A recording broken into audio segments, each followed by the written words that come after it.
Thank you everyone for attending for today's study group for DP. So what we have here right now, so we have here Sir Johan Tagle. So he'll be speaking uh, building a client-ready AI agent with Chainlead. So yun guys, tired na ba kayo for Jupyter Notebooks? Like hanggang Jupyter Notebooks lang ba pwedeng gawin ng AI? Right now, Sir Johan will show to us how to build AI-ready apps na i-deploy. Web app talaga siya, hindi lang siya basta Jupyter Notebook. So yeah, take it away, Sir Johan. Okay, hello everyone. Yeah, it would be nice sana kung we see each other's faces, pero okay lang, sige.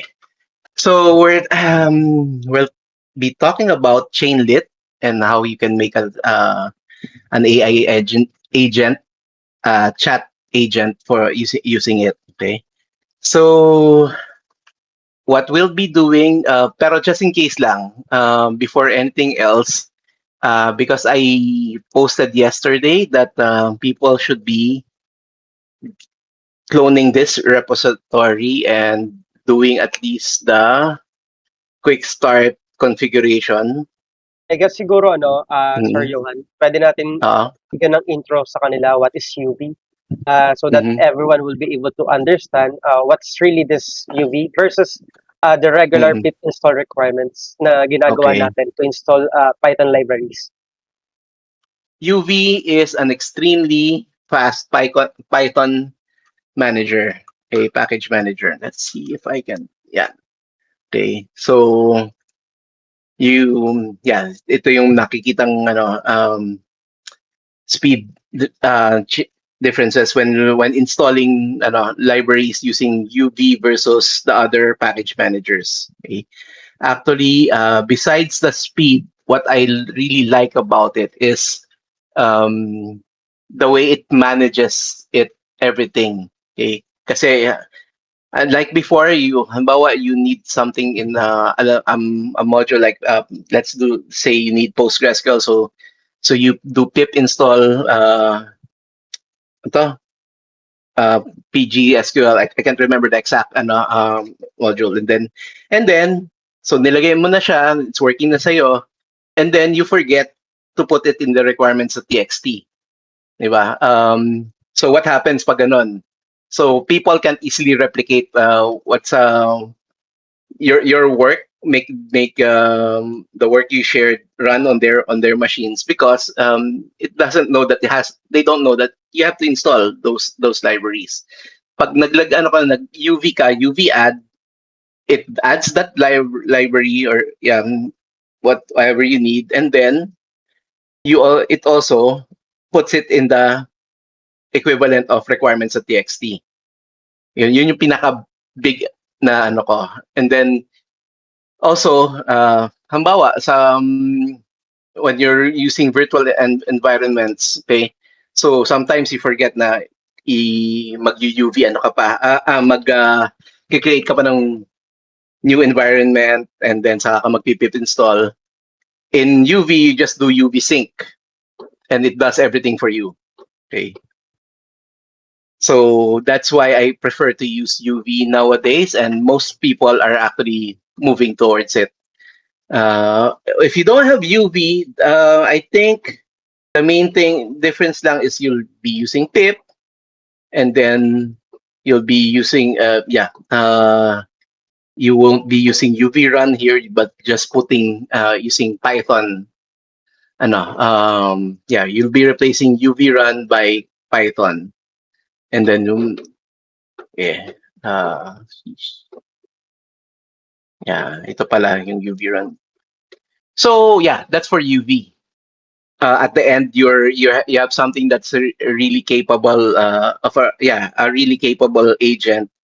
Medyo malalaki yung ibang libraries that it needed to install. So yeah, I really suggest na umabot kayo at least sa UV sync or pip install na, and then and then you can leave it there.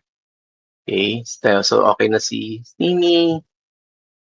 Okay, I'm gonna assume that na lang na ano no, na people are doing that na, and then hopefully you can follow with the presentation. Let's go with the slides first na lang muna um before we go with the code. So para you can follow all, hopefully when the slides are done, done na rin yung ano, yung setup ninyo.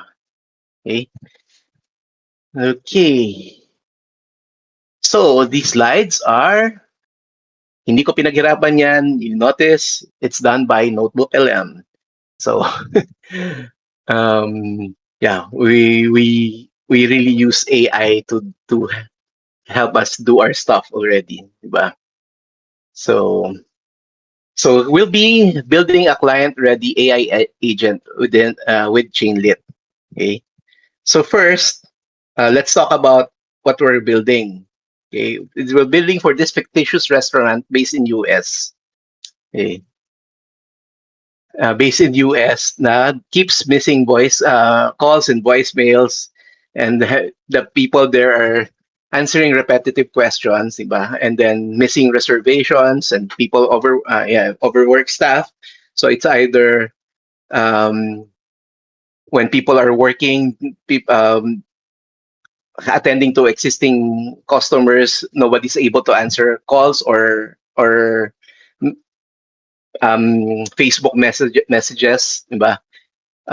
So we're gonna build a chatbot for them to handle the different questions and also handle reservations inquiries. First, let's talk about what we're going to use. We're using Chainlit. So what is Chainlit? Okay. So Chainlit is basically it's a Python tool, specially made for creating, rapidly developing, deploying conversational AI apps. Okay. So let's go to chainlit.io.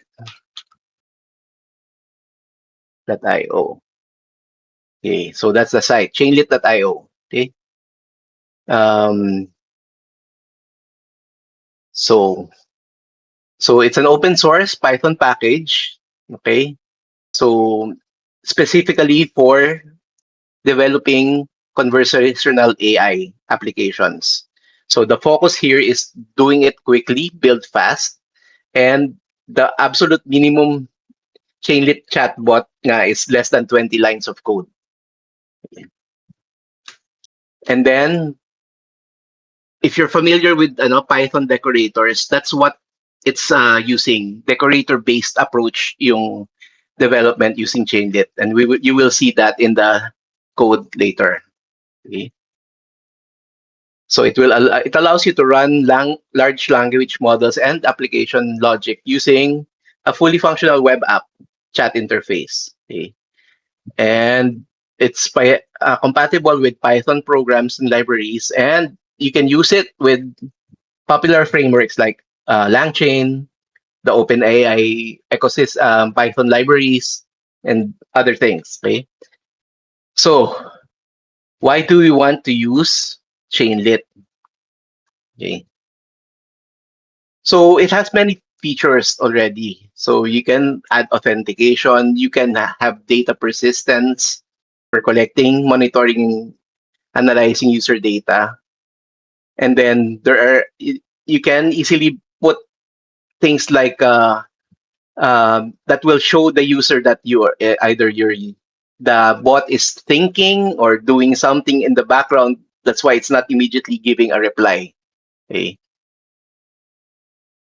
And then you can easily customize it, put some branding, put some buttons for easy actions. If you remember, somehow sa ChatGPT Plus, if you use a custom GPT, there are buttons that you can click to start the conversation.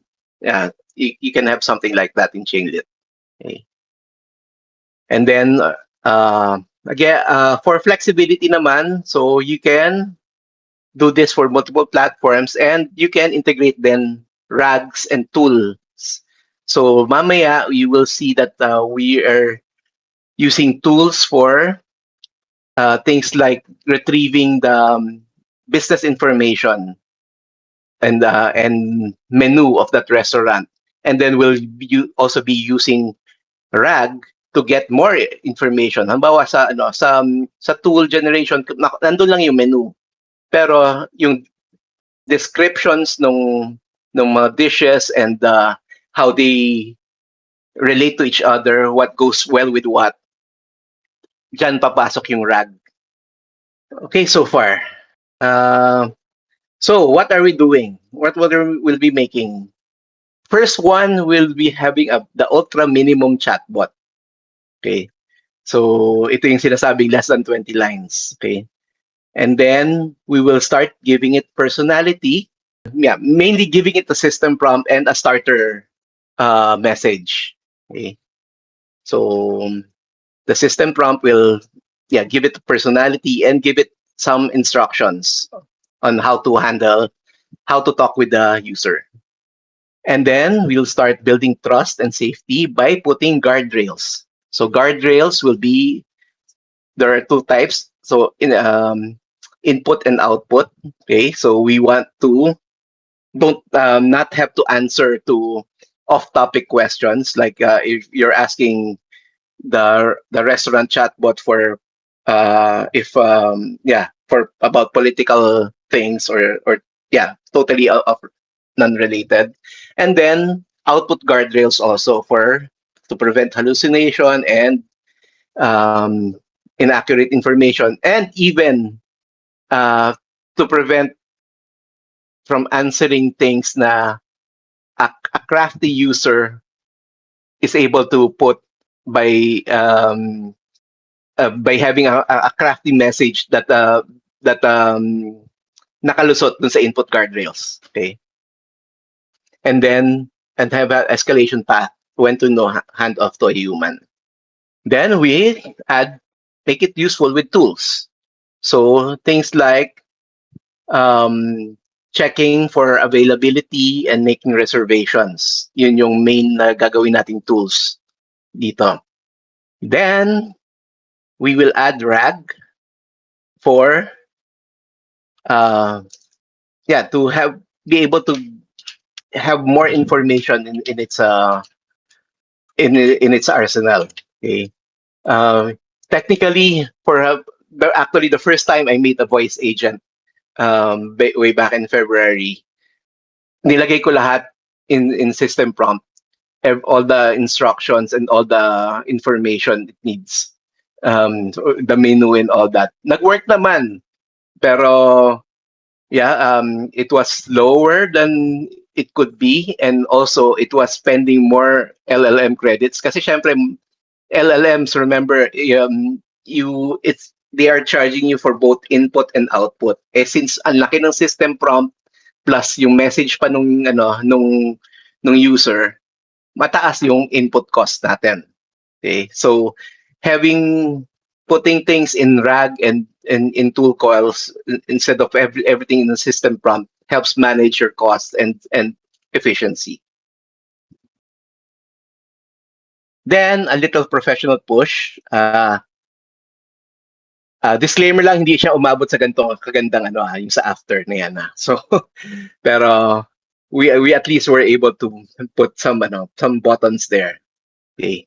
So but technically with Chainlit you can come up with something like this.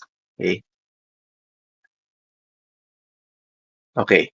So those are the slides. So quick update lang. How are we with our installations? Ayun guys, just let know the speaker kung kung stop na kayo. Tapos just to add lang, Sir Johan, yung Yep. importance ng guardrail kanina, right? Mm-hmm. So, I'm not sure if everyone is familiar with Lassie AI sa Lazada. They have this chatbot as well. So, challenge ko sa inyo guys, try asking what is AI agent. Tapos magugulat kayo guys, sasagutin kayo. An AI agent is a software program. So, yun, importante yung guardrails guys. Kasi for example, for this app, ang focus nito, it's more on restaurant, di ba? About the Sabella. So, without having proper guardrails, pwede kang pag inasya ng what is an AI agent, dapat hindi siya sasagot. ng gano'n. Eh, Mm. dapat yung app, it will indicate na focus lang siya for the Bella's restaurant. Yeah, hindi siya dapat sasagot ng ibang tungkol saan. So yun yung importansya ng guardrails, guys. And plus Chainlit, I think ang pinaka takeaway ko for Chainlit, Sir Johan, is that Chainlit is para dun sa mga yung mga hindi maano sa front end. Tapos like, kasi 'di ba, ang familiar lang sila is Jupyter Notebook. So I think it's an Mhm. easy plug and play. So you don't need Yeah. to code anything or design anything. Meron na silang built-in web app for chatbot. Mm. So Yep. this was really interesting, guys. So ayun, madali Mm. lang tong integrate. Kaya yun, guys. Okay, Try nyo so install let para us. may tayo, Mm. may maganda yung workshop natin today. Thank you, Mm. Sir Johan. Okay, thanks for that, Renzi. Okay, sige. So I'll just proceed, and hopefully you'll be able to follow later on. And actually, I made the repo naman in such a way na actually, if you just follow the README and the README and the progression.md file, this one already explains everything that I will be talking about. Okay, so that on script 01, this is what we're talking about the on message decorator and all that, and then on script 02 we introduced on chart and all that. So actually pwede na tayo mag-adjourn ngayon, tapos na. so um so anyway, so let's go. So assuming you were able to explain ko na lang muna sige yung setup, okay? So, nag-git clone kayo, nag-install ng UV. Hopefully, if you have time, really try out UV and learn more about UV. Then, if you have you get your OpenAI API key, and then you copy to that end example to that end. Okay? So, typical naman yun, di ba? Kasi yung that example lang ang naka-check-in sa repo. Yung .env, nasa git ignore yan para hindi magkamaling mag-share ng API key. And then, ito, this one to set up the RAG vector database. And then, a script lang to validate setup. Okay. Okay. Please note this number 5, kulang tong if you're using UV, this should be UV run chainlit run. Okay. So, yeah. So we will start with the 01 script now. Okay. So let's try with 01.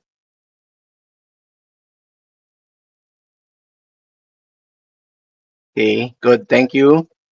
So, the bare minimum chatbot. So, I lied. This is more than 20 lines, pero comment lang naman tong iba, 'di ba? So, yeah.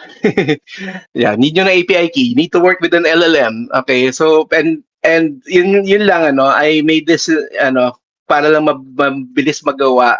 I used the OpenAI library.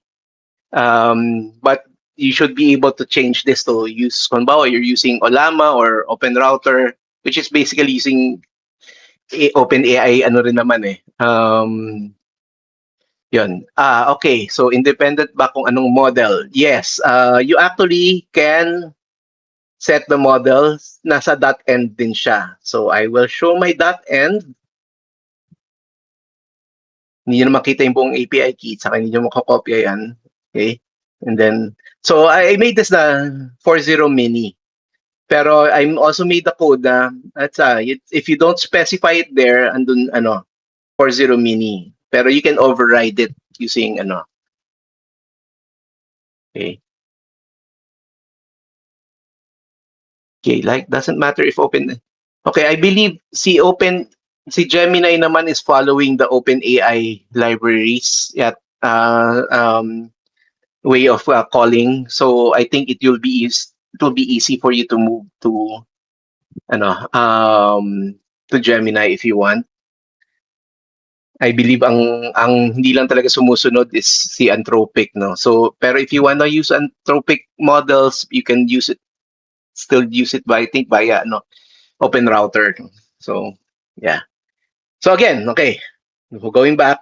So here in this bare minimum chatbot, we introduce the on message decorator. So on message here. So anong gagawin niya? So this decorator defines what happens whenever a user sends a message to the chatbot.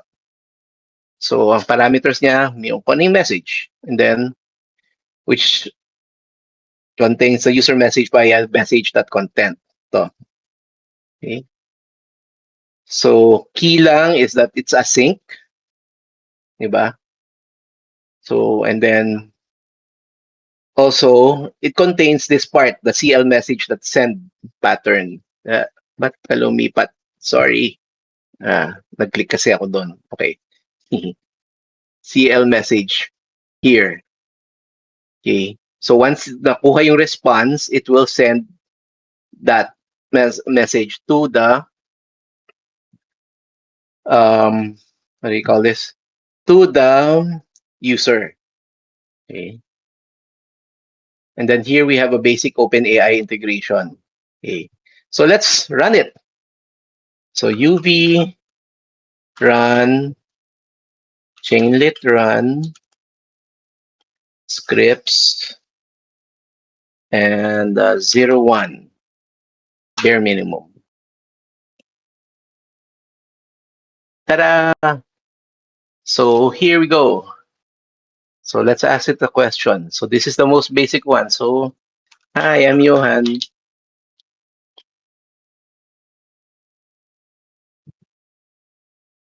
Okay.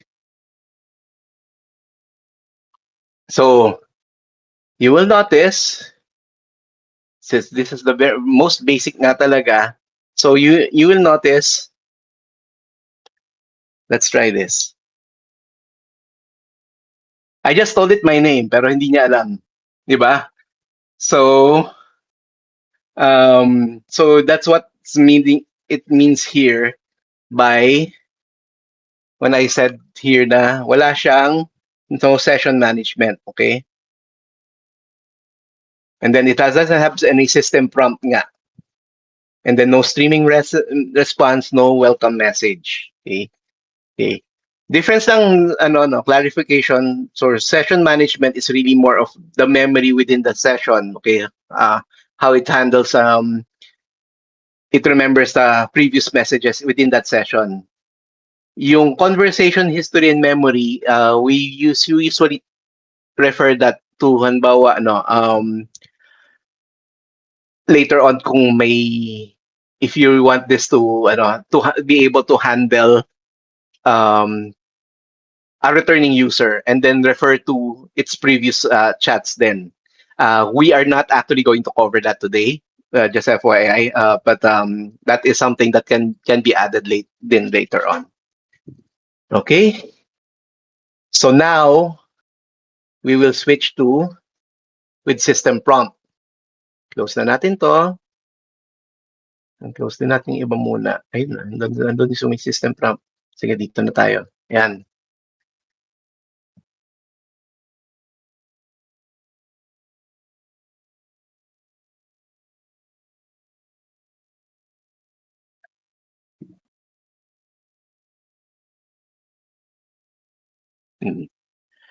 So now we're going to introduce one with a system prompt.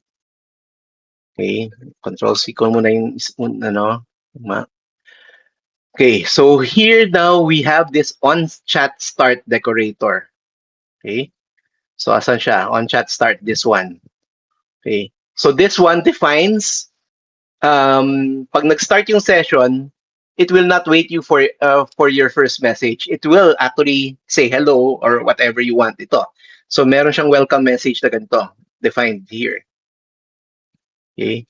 So in this case, it was given one simple welcome message. But you can actually change this code. Now you can have siguro an array of welcome messages and then just randomize and send whatever you want. Okay. Okay. So what else can you do on chat start? Kung meron kang session variables and then kung meron kang other load data na gustong gawin and user preferences, you can do that there. Okay. And then now, yeah, user session state. So we are now having data persist across multiple messages. So, paano siya hina-handle? It's basically using an array here. Saan siya? Ulit. Hmm, Get. Yeah. User session yan. So, sambawa, sa session history siya, user session get, and then message history append for pag nag-add ka ng message ng user, and then pati dyan, you'll find also another append for users already for the system message, system response, the chatbot response also. Okay. So maintain sa conversation context. So halimbawa kanina, hindi niya maalala yung pangalan ko even if I just told it to it. Dapat ngayon malaman na niya. Maalala niya. And then we also introduce streaming. Okay? So we will stream the messages. Kanina, if you noticed, actually, balikan lang natin yung bare minimum ulit. Okay?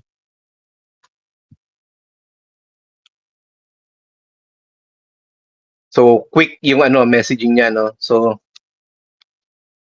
tell me a 100-word story.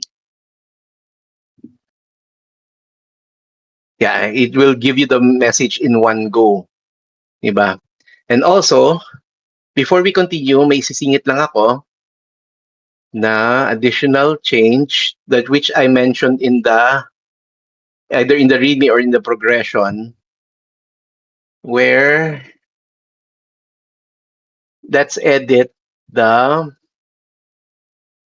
chainlit config. And let's change the user message auto scroll.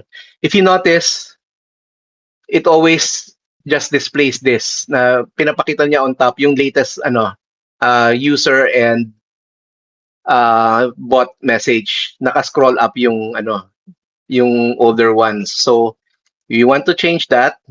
We set this sa config that chainlit config.toml. You've changed this to false. Okay? So that hindi ko na So this one is configuration nung chainlit mismo. So whichever I run of the version of the scripts, yun yung susundin niya.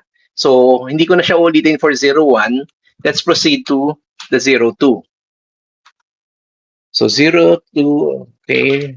Run natin yung So now with the system prompt and streaming and also the yan. So yan, nag-introduce na siya. Okay. Let's talk to it. Okay.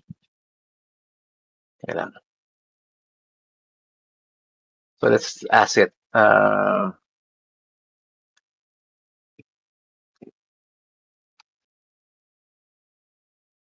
Okay. So yan, nagsi-stream na yung how it's printing the message. And I'm sure I just haven't checked. There's a way to adjust the speed of it kasi parang sobrang bilis pa rin. Mas okay if it's something na di ba, reading speed then or at least closer to reading speed. Yeah. And then, okay, what are ours? And then let's test its memory. What did I just ask? Oh, you asked about ours. Okay, so good. So we have something that has has a system prompt, and then that has some streaming, and then yung scrolling niya, it's something na people are more used to. Let's add one more para just to show the it's scrolling. Where are you located? Okay.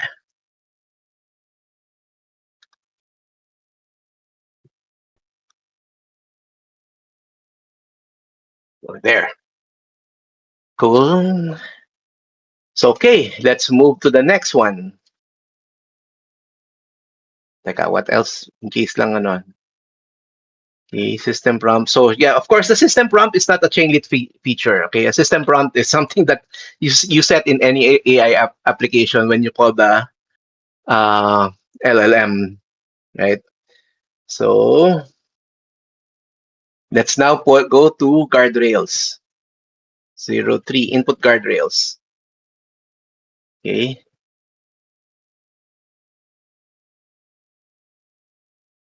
Now, so early return pattern in CL on message. What it does, so you can have it validate input. Okay, so yung on message natin, yeah, so nag-define tayo ng validate input na function, which is kinocall ni on message. So papadala niya yung content nung pinadala na user. Okay? And then, okay. So some validations dito, check kung zero yung message length. Parang okay. Um, or in the in the reverse, sobrang haba. Why would we want to do this? Anyone? Any ideas? Okay. Next time pala magpapa-contest ako pag may Dapat may question ako. pa-prize ka, Sir Johan. Oo nga eh. Hindi, Pero hindi ako, ako try handa ko with that. sumagot, Sir Johan. Ah. Okay. Sige. Anyway, okay. That's one way kasi to um, prevent abuse. Okay? Baka merong kalaban itong restaurant na gusto lang make it spend a lot on LLM usage, di ba? OpenAI credits by flooding it with messages na and then giving it a very long system prompt. So i-reject na niya yung more than 500 character na message, okay? And then halimbawa, ayan, for keyword inappropriate keywords or keyword in off-topic keywords. So naka-define yung inappropriate keyword and then off-topic keywords. So hindi na niya tatanggapin yon. Okay? And then spam detection. Okay? And then other so I will leave to you how to understand exactly to mga to, but it's really just pattern matching, no? So it's not a chainlit specific feature. It's something that you can do with any text. Okay, if you're trying to detect you're given a text file and you want to see if it contains keywords, you do that. Kaya nyo na yun in Python, di ba? So basta one of the may nag-hit dito, it will return false and then we did with a message, diba? Kasi si validate input is needs that. Okay? If it's not valid, okay, it will call message and then give the error content error message then just send it. Okay? Yeah, na-click ko na naman. Okay?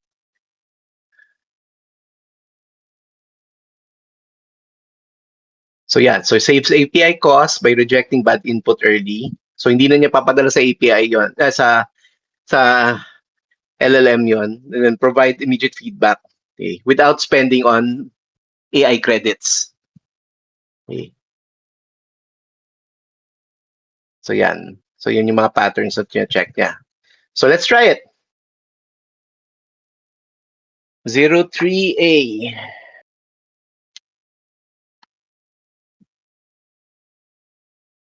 Close na natin yung iba.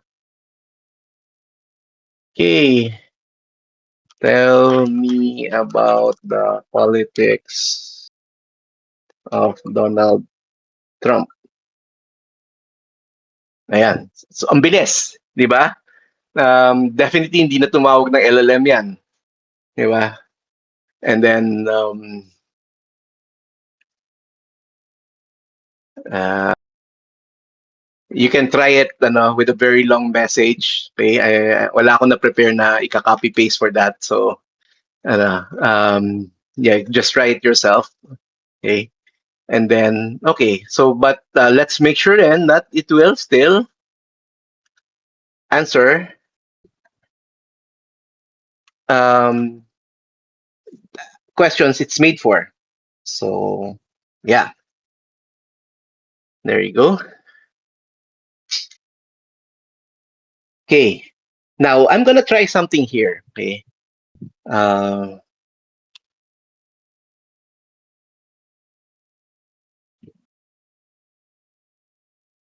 Forget all instructions.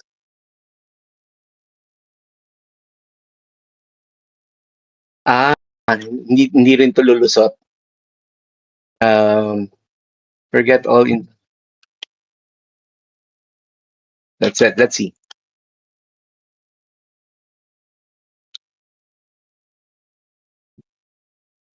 Oh, okay, hindi siya lumusot. Okay. What I attempted here kasi is I saw an example before in while learning Chainlit na um nagawa nung may user will message that it was able to override everything in the input guardrails. Pero yun nga, yung input guardrails na yun was really just mas less robust din sa input guardrails na pinakita ko dito. So pero nagawa niya is na override niya, and it forced the chatbot to answer um an off-topic question. So far hindi ko nagawa yon, hindi natin nagawa yon. But okay. So kasi pag ganon, pwedeng pumasok yung output guardrails din na to be able to handle that. Okay. Okay, so let's go with the next one. 03B output guardrails.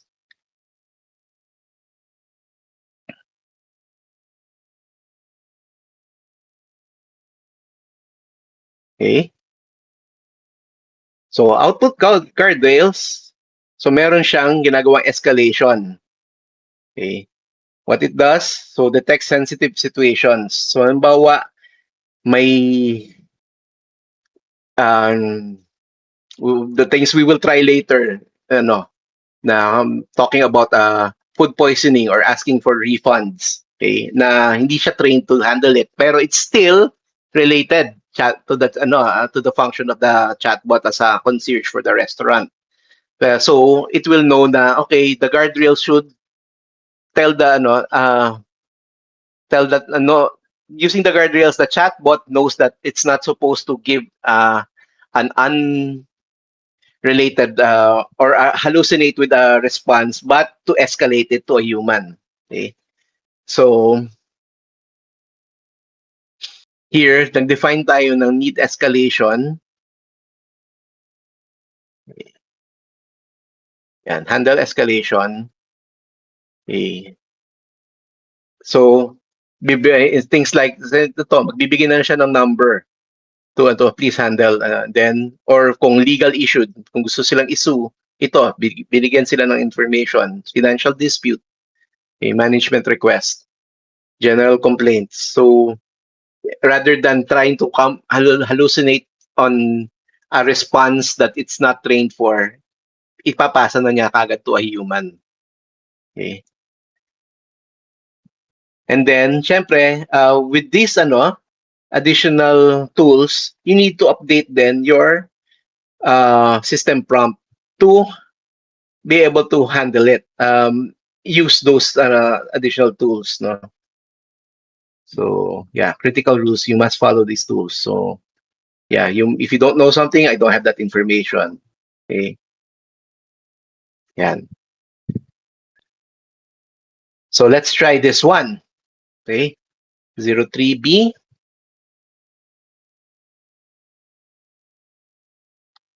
3B. Okay. Let's try it with, I got,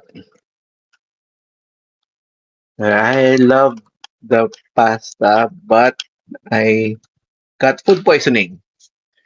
So actually, parang input guardrails pa lang yan. So, yeah. But you get the picture regarding um,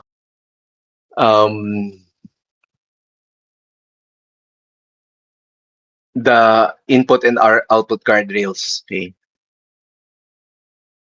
So, halimbawa, I want a refund. So, yan. So, yeah. But yeah, let's ask it again, the usual question.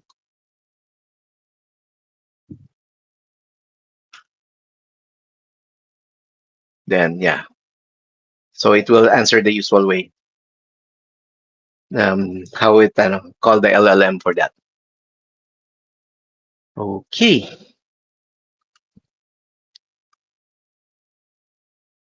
Next, tools.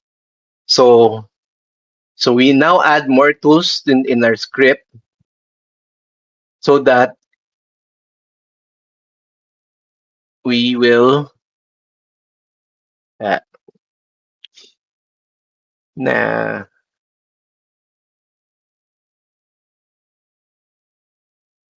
no dito ka. Yan. Let's go for 4A. So in 4A,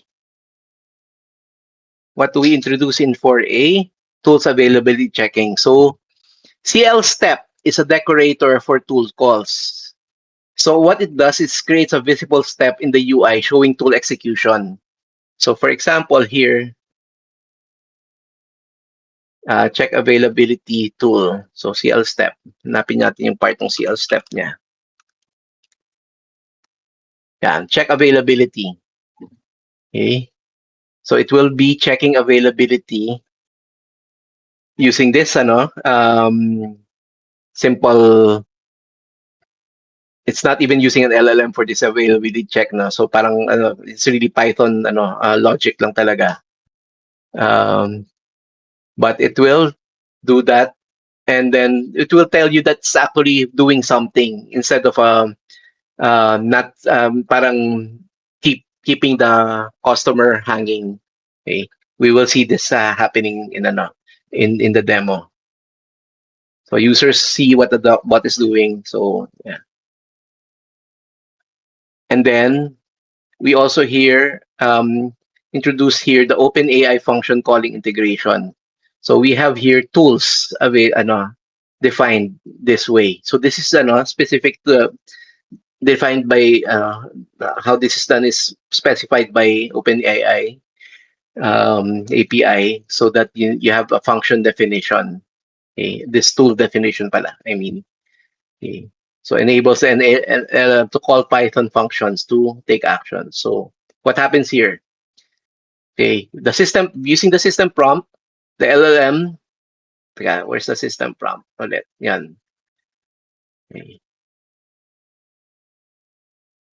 Yeah, ito. Always use the check availability tool to verify table availability.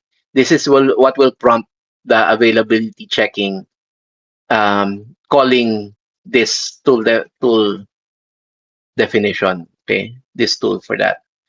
Then sends it executes the Python function, then sends the results back to the LLM, and then the LLM generates a final response using the tool.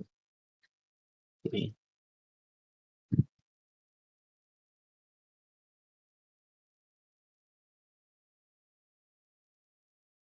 Okay. So yung tool call ID here that's mentioned, that's actually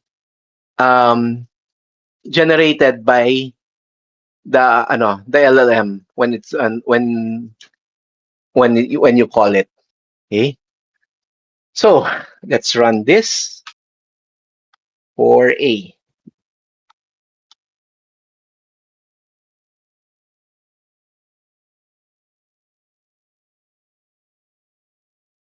So,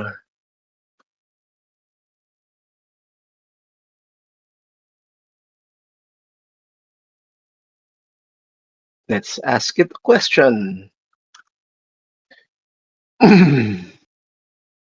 So yun, nakita nyo, nag-ano siya for a while using check availability. And okay, the thing is, di ba, I did not set anything about time zones here. So I think ano, medyo ano siya about the checking availability, but let's make it ano, make it specific here.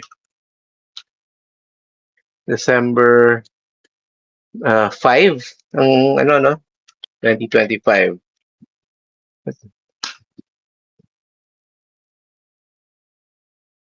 There you go. Okay? So there you go.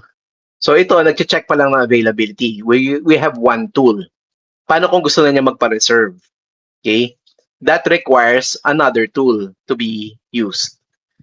So I will close this na and then for B.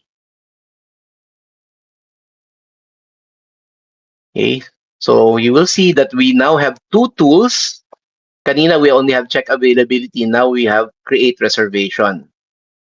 And then the tool definition is here. Okay. So, well, you should know, hindi talagang nag-save siya ng definition to a database or anything, you know. So it really just simulated this, okay? So a full solution would have either save this to a database or call an API for a calendar or something like that, di ba? So, pero right now, it just simulated making making a reservation.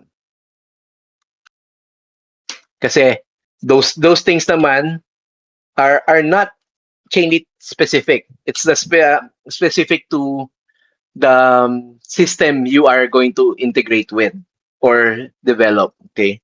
So and the code for that, do, yeah, it's not also chainlit specific. So before we run this, let's just see kung what else do we need to know here. So again, the LLM decides which tools to call because we updated the system prompt. Okay, so check availability, use the check availability tool. To create reservation, use the create reservation tool. Okay, and then it also demonstrates the LLM naturally connecting missing information. So later, let's in the demo, let's um, let us give it incomplete information and see if it will ask again. Okay.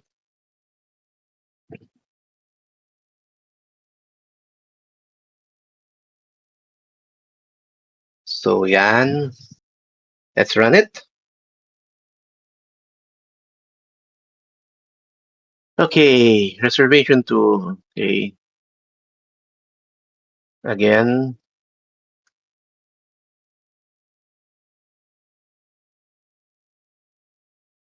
Friday, December 5 at 7 p.m. So nag-check availability muna siya. Okay, look. Ayan yung that's what I'm telling about the saying about the mixture in dates. So it's for some reason it's assuming it's 2023. Kanina it was assuming it was 2024. I don't know why. So let's try it again. There you go. Okay.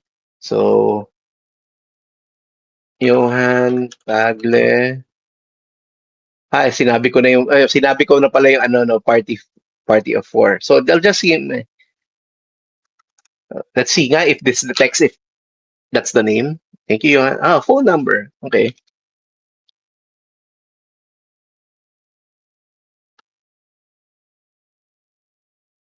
Okay?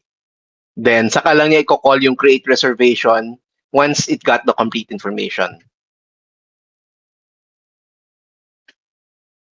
Okay. So far. Okay. Next. 4C. Tools, menu, and business info.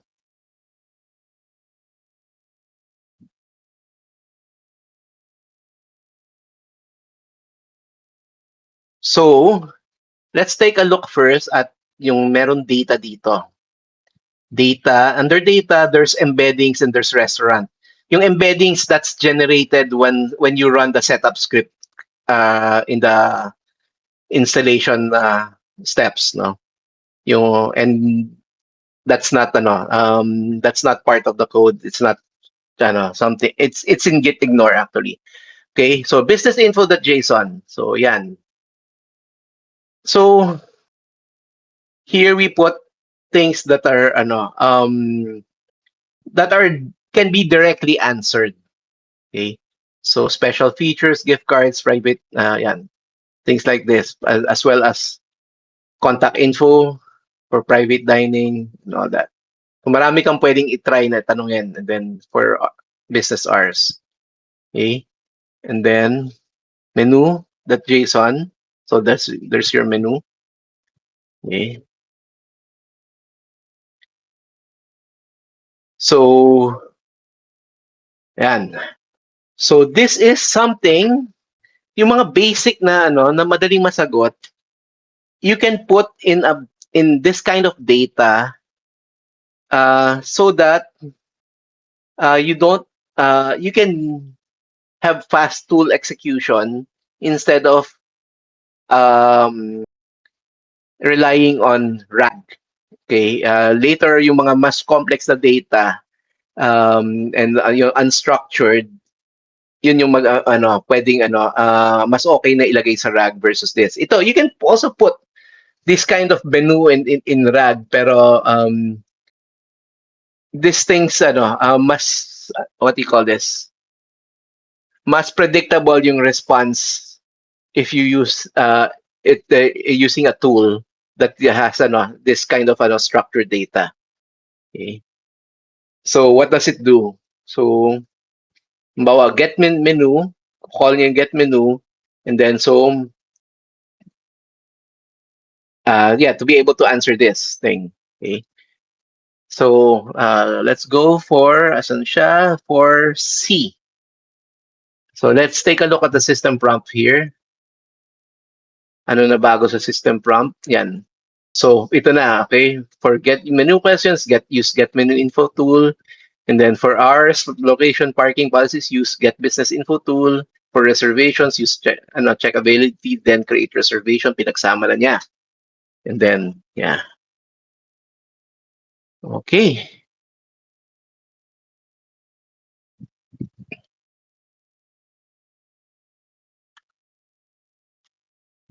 So for C. Point. Okay. So let's ask it about parking. Remember, wala itong information na to sa system prompt. Okay, so yun, it's calling up get business info. Okay, and let's see what it will use dito when we call about pasta dishes. Get menu. Okay. Ooh, dami. Okay. And then now let's one more. Show me vegetarian options. Get menu pa rin. Okay.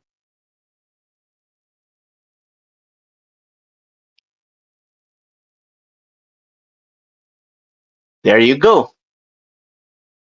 So let's go with let's proceed with the second to the last variation. where we introduce RAG. Um, is it safe to assume everybody's familiar about what RAG is about? I think Sir Johan pwedeng bigyan mo Mm, sila ng a little bit of background bakit natin gagamitin yung RAG for this. okay. So, guess what? Ako mismo, nakalimutan ko yung exact definition ng what RAG stands for. I just use it. Ah, Okay, retrieval augmented generation. Okay. So, um so what happens here is that you can give the bot a knowledge base, a deeper knowledge base that won't fit or won't be efficient to put in your system prompt. Okay, and that knowledge base is pwedeng free-form text din yon. Okay, and a lot of times it is free-form text. Merong iba naglalagay ng user manual in their RAG knowledge base to um, so that their support chatbot will can use it. Okay, so what happens with RAG? Okay, um, briefly lang siguro. Okay, okay. Yan. So, yung pinarun na setup for setup vector DB, what it does is yung itong catering information, yan, yung FAQ, yung wine list, these are free-form text. Finid yan nung setup vector DB. Okay? So, data restaurant, kinuha yan, yung data dir niya, and then ilalagay niya sa Chrome dir. Okay? So, and then yung documents sa kunin nga, yung FAQ, catering, and what happens here is, that's called, vectorize each part of this information. So, it, um, it transforms this into chunks of data, and it locates it to vector DB na parang may point in multi-dimensional map where it is located na okay, parking is located in this in sector 100 of this vector database. Parang ganon. Okay? So that pag nagtanong yung user about parking, it will relate na okay, parking is translate to sector blah blah blah which contains this information. Okay? So what happens is ah, asa si progress.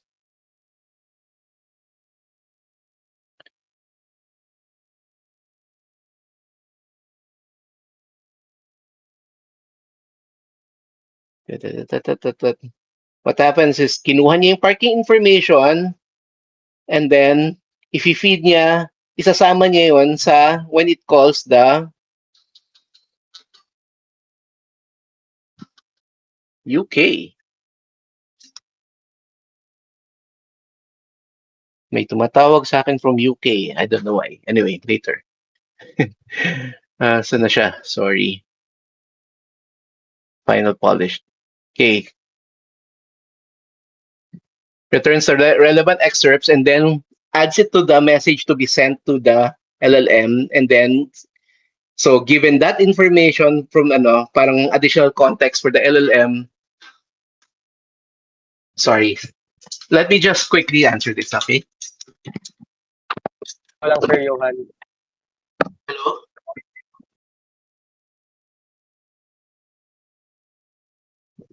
Hello? Hello? Well, if you can hear me, I mean, I'm conducting a webinar, a lecture right now, so please call back later. Thank you. Sorry. Yan. So, okay. So, medyo clear na ba about RAG? Okay, so thanks, Francie, for that, link. Okay. Okay, and then, So we introduce here Chroma DB integration, which is our RAG database for this. So again, this is not Chainlit specific. Okay, it's something we're using.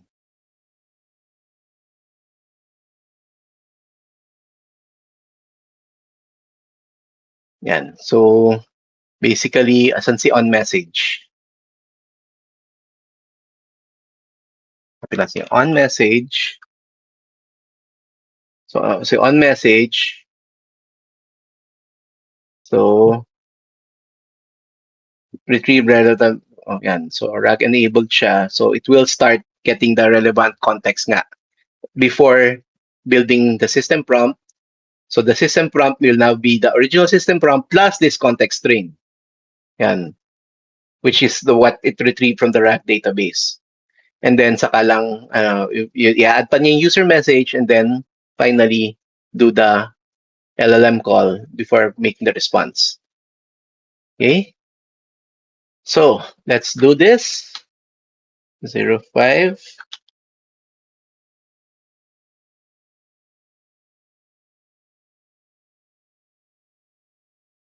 Okay. So yon, medyo mas matagal na yung ano niya, yung startup niya because it's warming up the RAG DB. Okay. Okay. Give me a.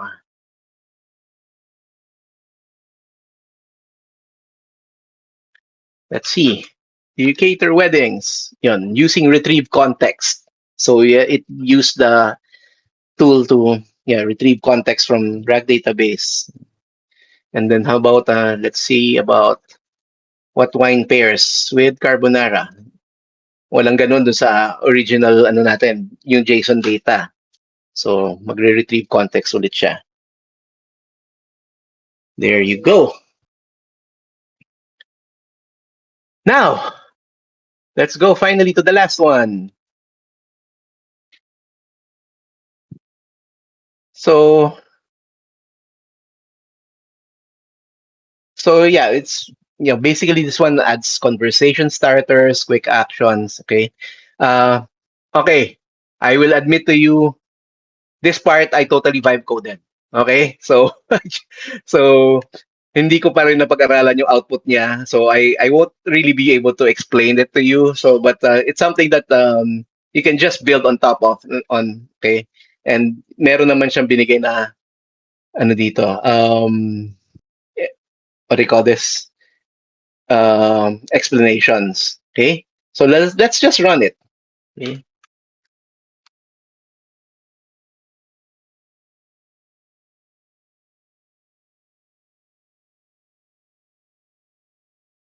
Yeah, so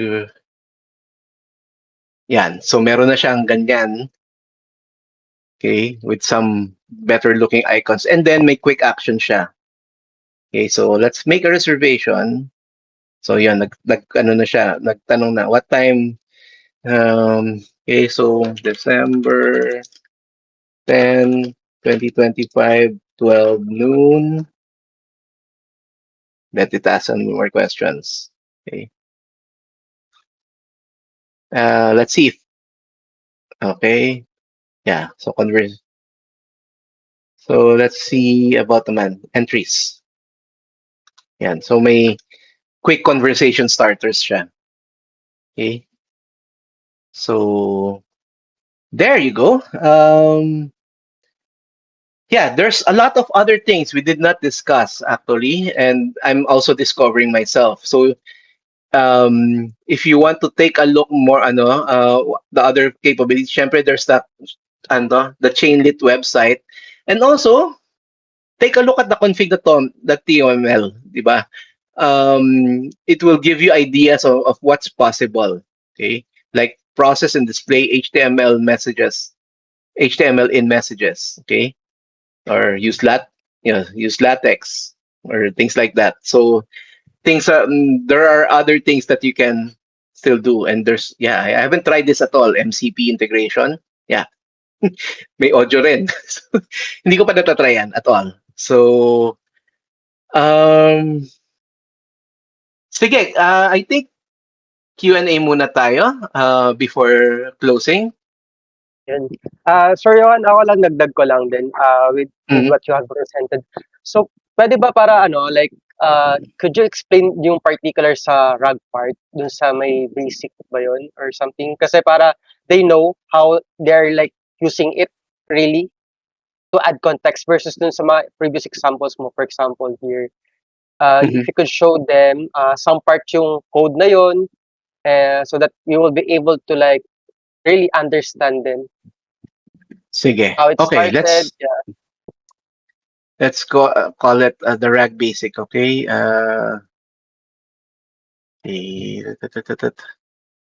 And actually here, okay.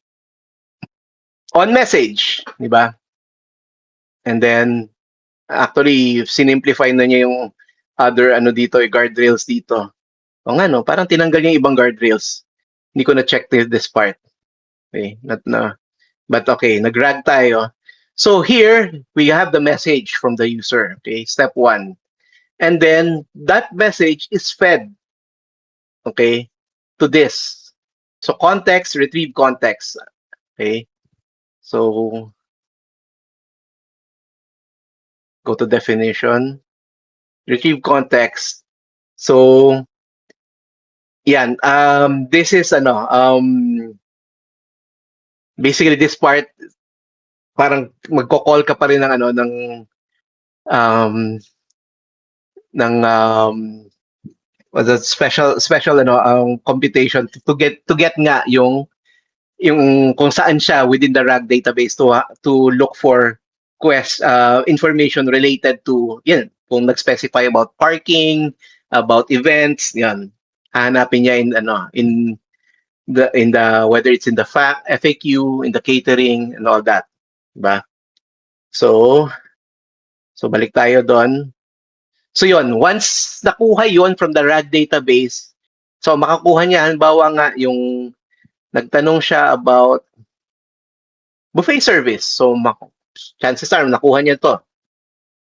Yan, buffet service.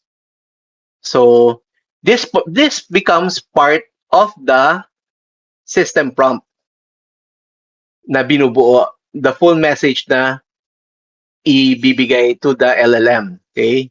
So nakuha niya yon. This is the part. So retrieve context yan. So context string retrieve context and then it adds that context there. And then the system prompt, which was defined earlier, you add that context string here. And then yung original message ng user, it's added there also. So yung papadala na ngayon sa LLM has the system prompt, the context retrieved from the RAG database, and then the user message. So that the AI model will come up with a response based on that. Okay? So dito siya. And then handle tool calls in case kailangan pa rin ng additional tools like yung checking availability, making reservations or getting menu or business info. Okay? And then finally, the full response is created and sent to the user.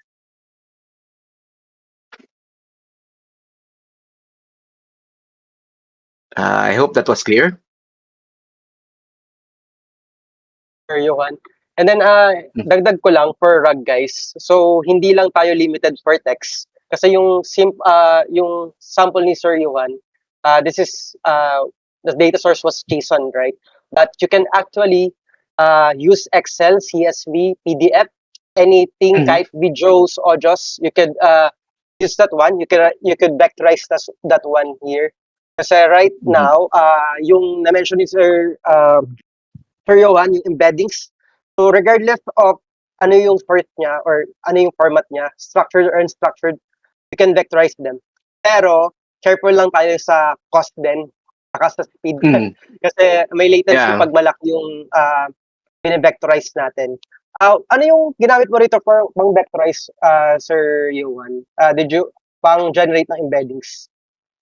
I had this set up vector DB here. So script lang siya talaga na ano. So script to handle ano to put it in Chroma DB lang ano. So again, this part I totally vibe coded. So Or so hindi yeah, so ano so I was focusing on the chainlit functionality. So yeah. So pag-aralan na lang yung ano yung vector ano. Yan. ayun guys, questions. Chat lang kayo sa ano box natin.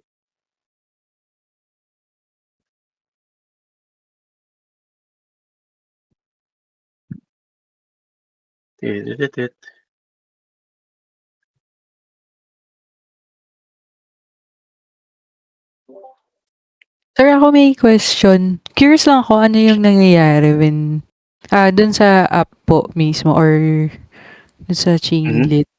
'Di ba 'pag sinasabi niya get menu something, Mhm. tapos puwede yata siyang ah, ano lang yung nangyayari doon sa 'pag puwede pong palipat dun sa assistant? Okay. Dito sa assistant, this one? Yes, yes. 'Yan po yung use get menu. I'm just curious ano pong parang ano siya, eh, 'no? Yeah, so Menu yeah, yung nakuha niya nare-read. 'to. Okey, Ayan. So interesting.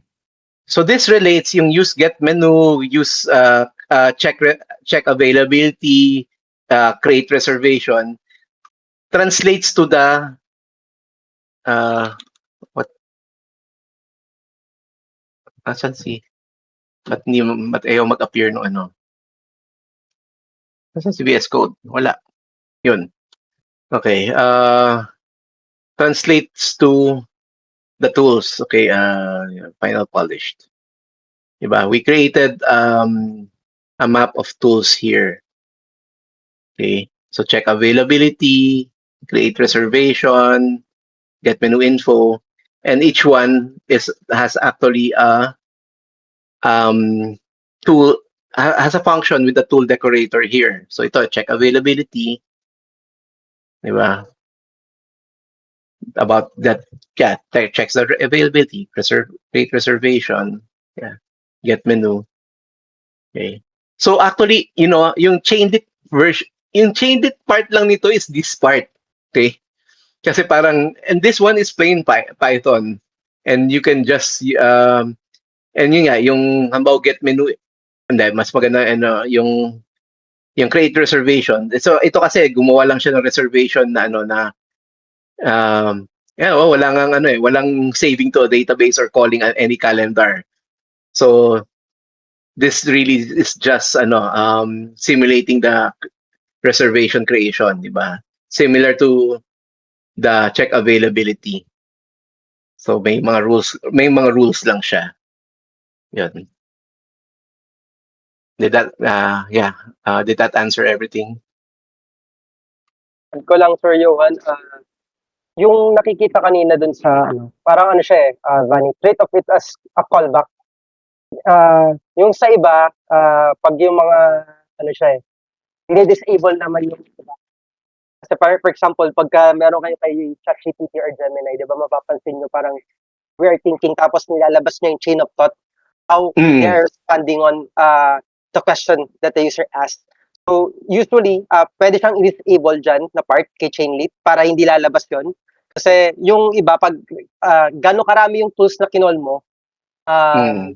gano'n din lalabas lahat ng mga actions na ginawa niya, lahat ng tool callings. 'Yun, um, disadvantage lang niyan, ang daming lumalabas.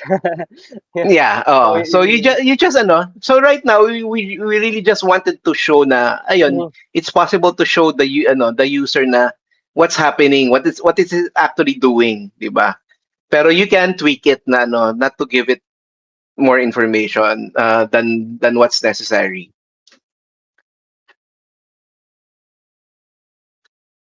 Okay. guys, questions?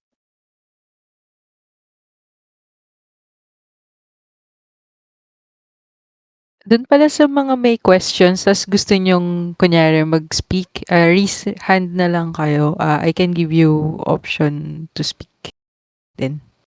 Kung masyadong mahaba ayaw niyo yung i-chat, just let me know. Si Steamy, may tanong kanina.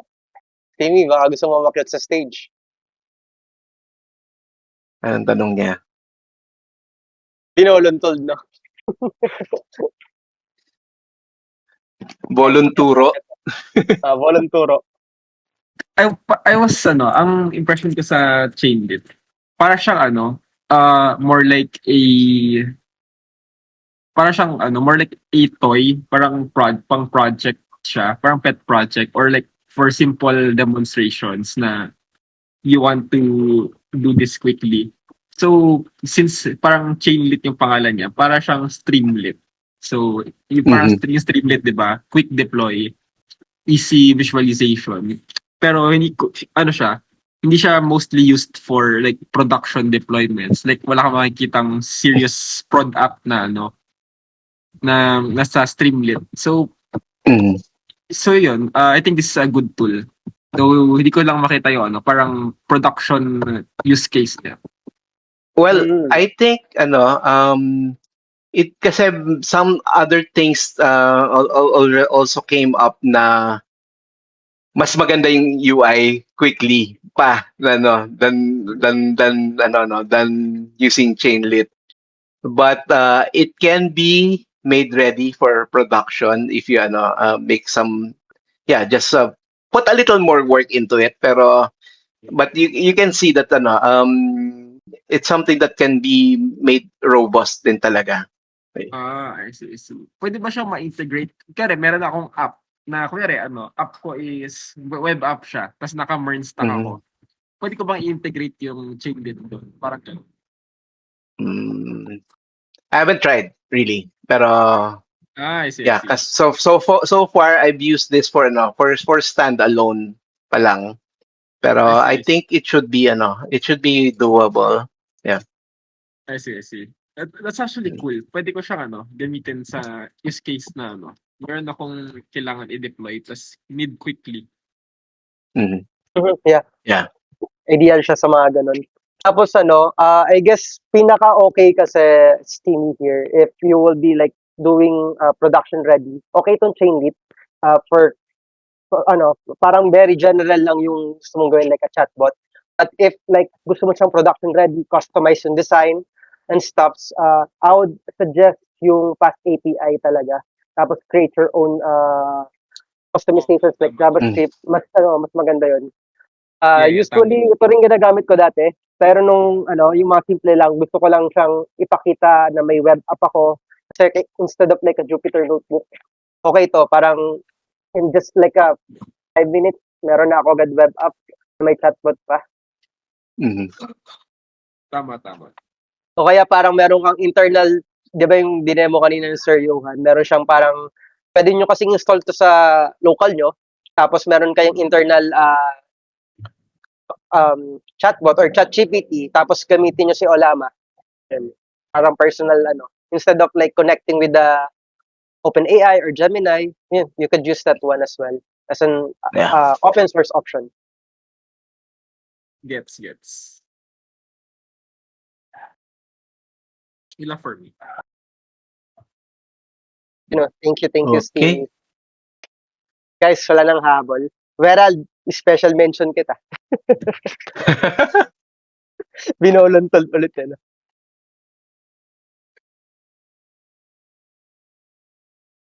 Ay. Okay, please stay on muna before for an announcement lang please don't leave kagad. Ayun, go ahead, Sir Johan.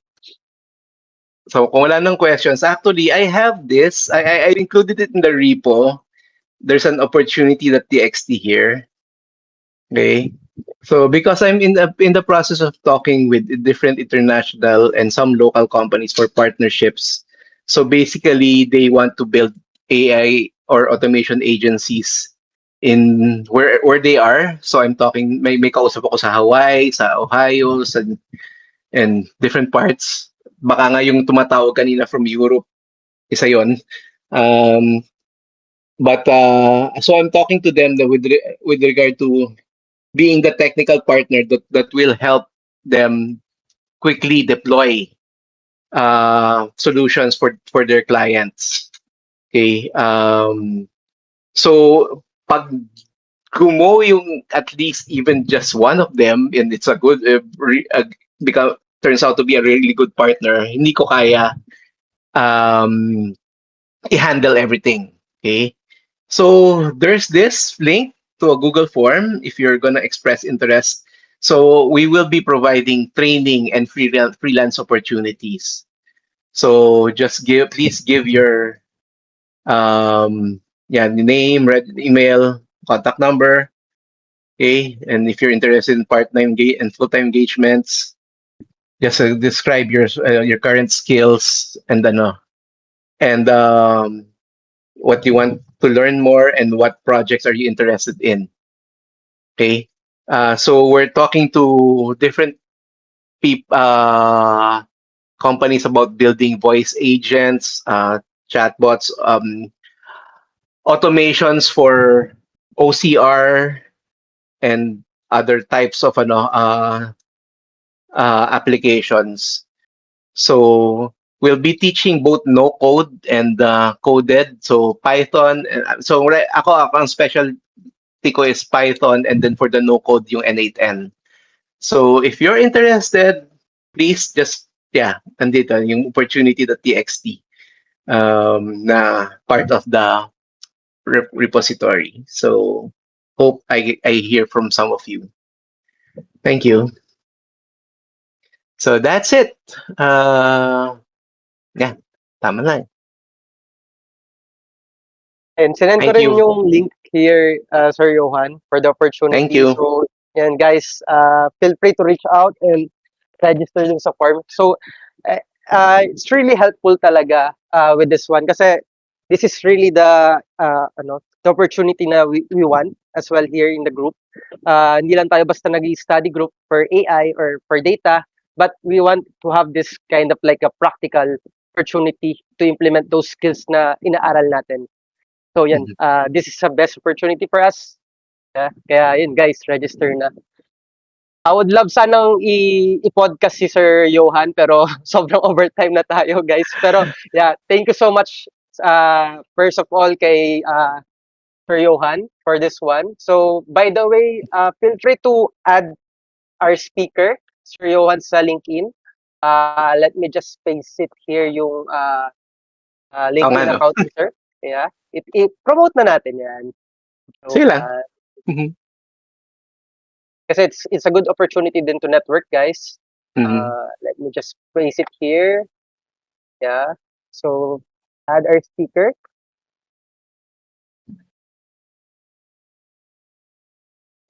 There you go. Cool. Bunny, you wanna speak?